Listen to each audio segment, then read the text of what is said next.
আমি অভাগিনী রে বন্ধু, কান্দি রোয়া রোয়া।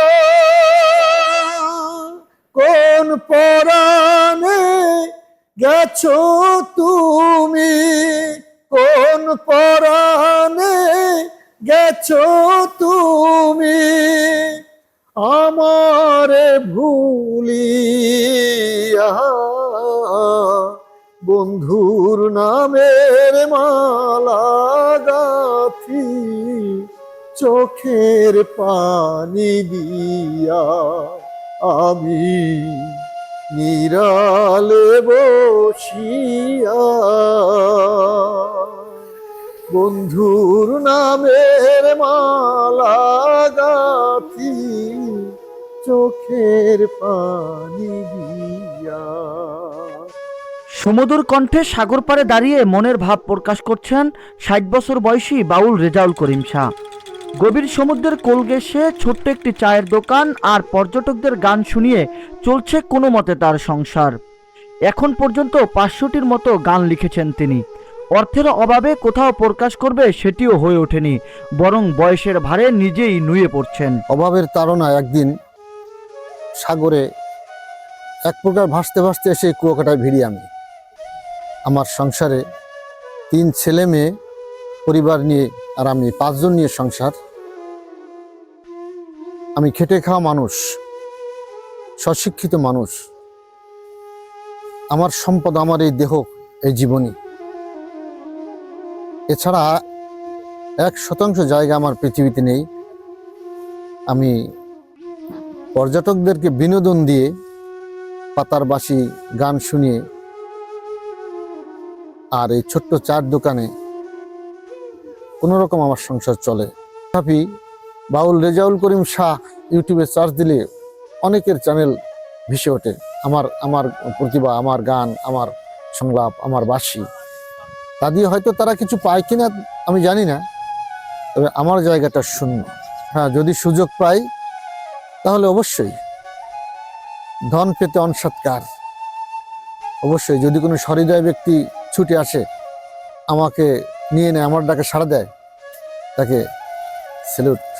বাগেরহাট জেলা থেকে অভাবের তাড়নায় ছুটে আসে পর্যটকদের ভিড়ে কুয়াকাটায়। তার ৩ সন্তান রয়েছে, সবাই যে যার মতো করে ব্যস্ত। রেজাউল করিম শাহর একমাত্র সঙ্গী তার সহধর্মিণী। দুজনে মিলে কুয়াকাটায় থাকছেন। প্রতিদিন ছেলে মেয়েরা ফোন দিয়ে তাদের দায় সেরে নিচ্ছেন। তবে এই শিল্পীর মনের যে চাপা কষ্ট বুকেই রয়ে যায়।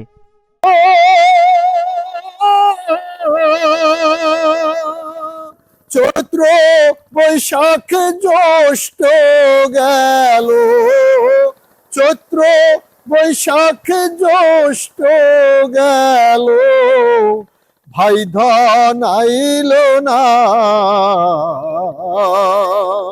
ময়ূর পঙ্খী বাইয়া।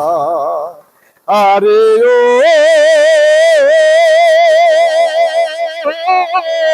ভাটির গাঙের নাইয়া, কোন দূরেতে যাও রে তুমি, ময়ূর পঙ্খী বাইয়া। আরে ও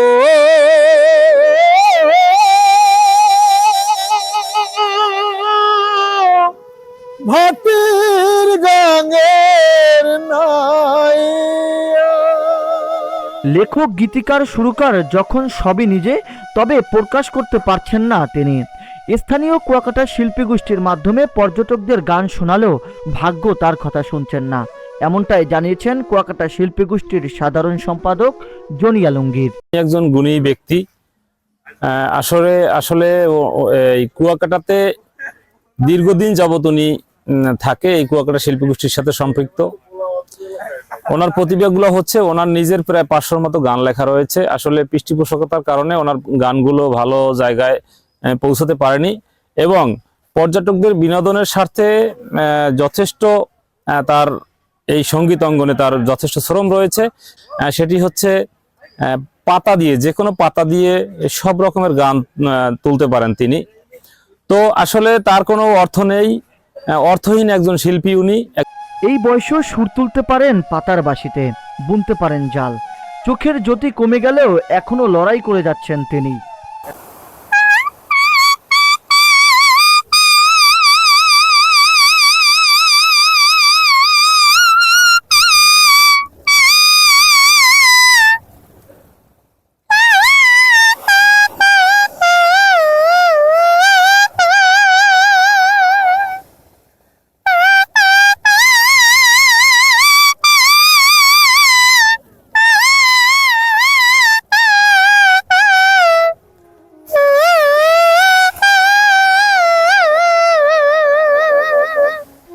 বয়স হয়েও তবুও পথ চেয়ে রয়েছেন, বুকে বুনেছেন স্বপ্ন।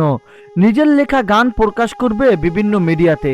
তিনি আশা করছেন তার লেখা গানের সাথে মিশে রয়েছে দেশ ও মাটির গন্ধ। কোমল মাটি শীতল হাওয়া, কোমল মাটি শীতল হাওয়ায় মায়ার আবেগ মাখা। এ দেশ আমার মায়ের হাতে বন ফুলে গাথা। বাল্যকালে শুনেছিলাম মায়ের মুখে কথা। এ দেশ আমার মায়ের হাতে বন ফুলে গাথা। এ দেশ আমার মায়ের হাতে বন ফুলে গাথা। প্রতিদিন সূর্য অস্তের সাথে সাথে হারিয়ে যাচ্ছে তার প্রতিভা। নিজের লেখা গান প্রকাশ করতে না পেরে চায়ের দোকানের খুচরা টাকা নিয়ে ছুটে চলছে তার সহধর্মিনীর উদ্দেশ্যে। আবারও সকাল হবে, আর মনে মনে ভাবছেন সেই সকালটাই যেন আমার জীবনের নতুন একটি সকাল আসে। জাহিদুল ইসলাম জাহিদ, বাংলা ভিশন ডিজিটাল।